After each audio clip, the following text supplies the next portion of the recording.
Yep, good evening. So last session we learned about how we can handle forms in React.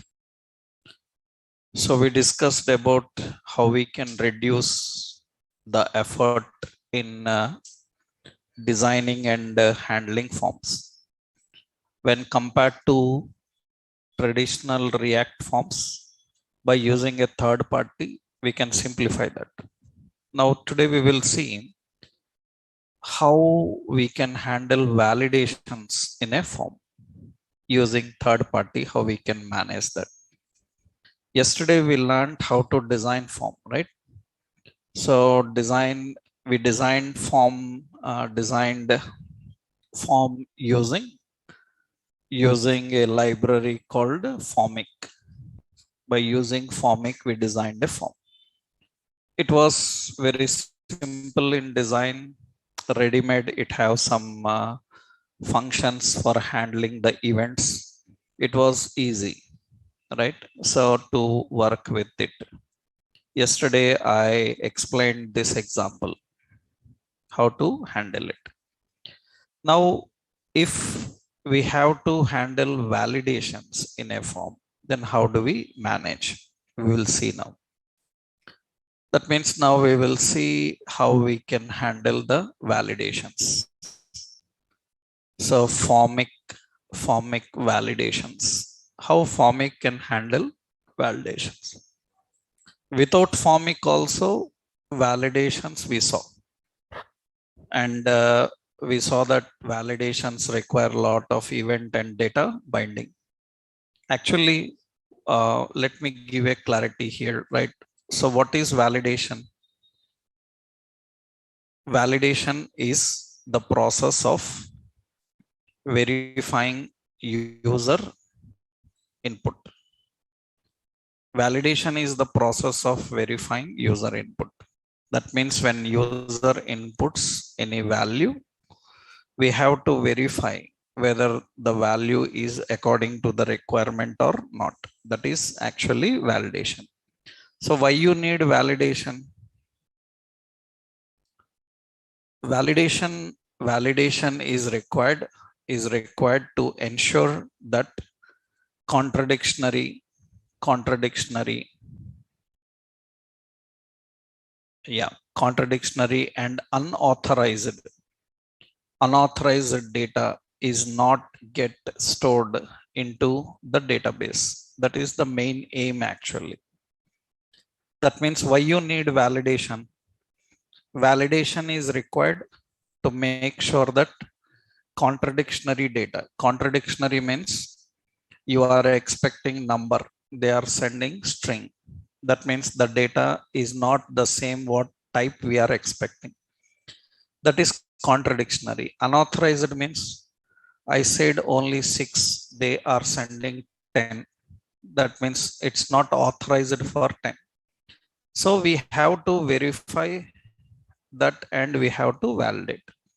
Actually, without means React can handle validations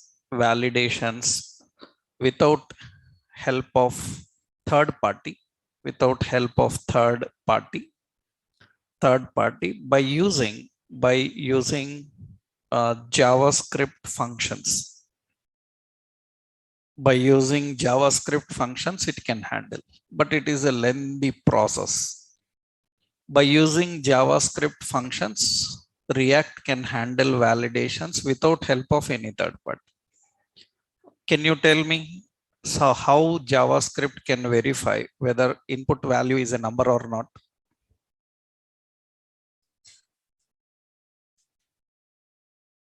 How JavaScript can verify that input value is a number or not?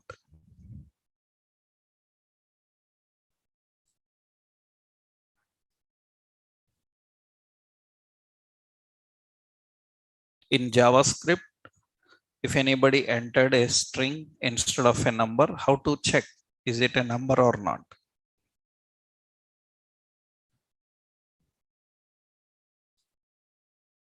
No idea. JavaScript provides a method called isNaN. IsNaN is a JavaScript function which will verify that the value is not a number and it will return true or false. Right? You have to be very strong in all the JavaScript to handle all this validation. How do you verify? Suppose email. How do you verify email is having @ or not? How you verify whether a string is having particular character or not? For that, we have to use a function index of.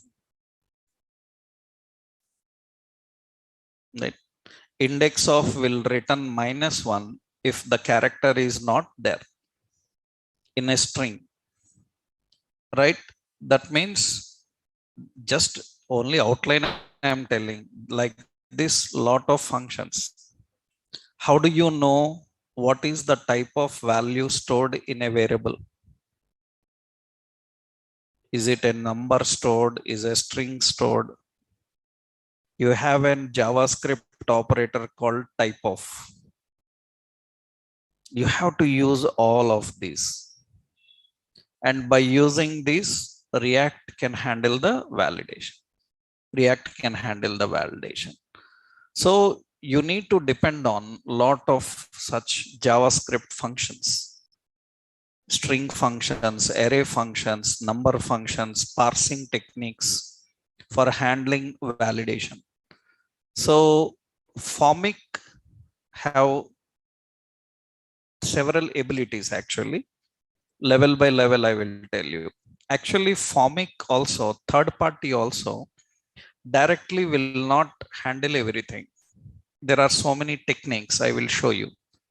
Actually, what Formic can do is, and one more point is React have to use various events to verify the value. To verify the value, it have to depend on a lot of events also, which already we learned. We saw that we have used on blur, am I right? To verify after they finish typing, you want to verify on blur. While typing, then we use on key up. Right? On when they selected, then we use on focus like this. And when they are doing some change, we say on change. For drop down, I told you, na? Change. All these are required for managing the validation. But Formic have little simplified. But still not satisfying. Then a developer have more plugins to add. Right? Formic have a little better solution, but not satisfying. I will show you. So that means here, Formic can use validation from validation function that returns errors object. Formic can use validation from validation function. It can use validation from validation function, right? From validation function that returns errors object, that returns an errors object. That means here again the same concept. That means you have to use JavaScript methods. You have to use JavaScript methods for verifying the value. You have to use JavaScript methods for verifying the value. So again, same, but little bit better when compared to previous. In previous example, what we done when we done validation. So if you remembered, you see in previous example, I think that is the validation. Yeah. So in previous example, when we return validation here, what happened is for validation, we have to write on key up verify password, on blur hide password. We have to write lot of events. We have to write lot of events also. But this we can little bit simplify now, right? Let's see. We will see all techniques. That means how we can maximum handle the simplification features. Huh? Now see here, let's create a simple form first. So I will add a new component. So formic validation, formic validation.html. Okay. I will, sorry, not HTML. It is JS. Okay. .js file. Now here I am creating, so import use formic, right? Use formic from formic. We have to import formic, then export default function, and formic validation is a function. Okay. It should return simple container and class name container fluid. And here I give the heading as some register user. Okay, now here I will keep this in startup first. Formic validation component. Okay, so let's see, it's working fine. Okay, now let's go here. What are the various phases here? Validation, right? That means what are the various phases of validation and how do we handle the validation?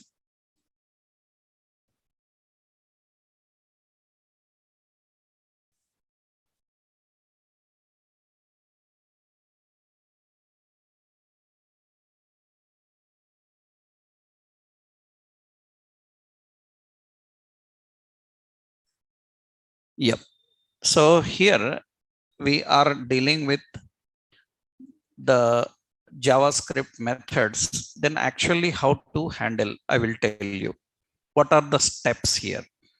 First step, step one is you have to create a function for accepting form values. You have to create a function for accepting form values and verifying a comma, verifying the values, verifying the values and verifying the values and reporting errors. One second.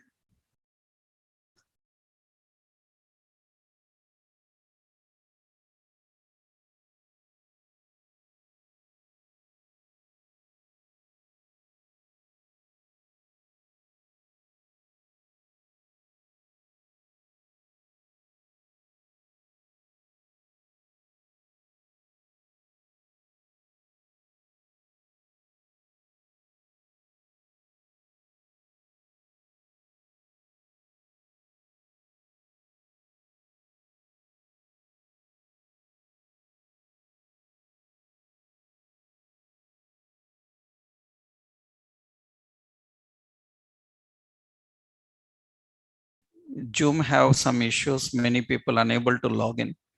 All the complete Zoom server is down. So we will take a short session today so that others will not miss out. Right? I'll take a short session. Tomorrow we'll continue. Right? Just one point we will discuss. Right. So here you see, we have to first create a function, accept the values from form, verifying the values and report the errors. How it can happen? So we will write a function. So suppose validate form. Okay. How this will have to, what this have to do? As I told you, it should accept data from form. That means it have to accept the values. That means it have to accept the values from the form. After accepting the values, it will have an errors object, right? What it will do is it will verify these values. That means we will say if values dot some name, okay? That means that is form values. Some name is equal to empty. Then it should display some error message. That means what we do, errors dot name, errors dot name. So in this is an object now.